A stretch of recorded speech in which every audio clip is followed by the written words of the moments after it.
ಸ್ವತಂತ್ರ ದಿನಾಚರಣೆಯ ಸಂದರ್ಭದಲ್ಲಿ ಕೆಂಪುಕೋಟೆ ಭಾಷಣದಲ್ಲಿ ಪ್ರಧಾನಿ ನರೇಂದ್ರ ಮೋದಿ ಅವರು ಪ್ರಸ್ತಾಪಿಸಿದ್ದ ದಿಮಾಗಿ ನಕ್ಸಲ್ ಅಂದ್ರೆ ವೈಚಾರಿಕ ನಕ್ಸಲಿಸಂ ವಿಚಾರ ಈಗ ದೇಶದಲ್ಲಿ ಭಾರಿ ರಾಜಕೀಯ ಚರ್ಚೆಗೆ ಕಾರಣವಾಗಿದೆ.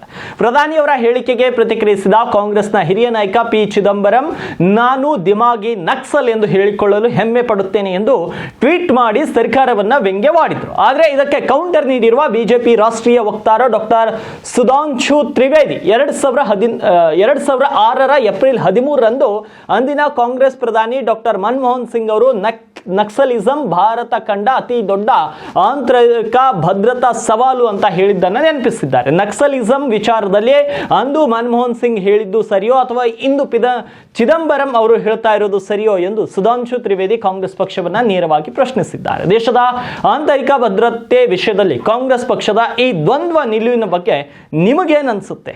ಕಮೆಂಟ್ ಮಾಡಿ ತಿಳಿಸಿ.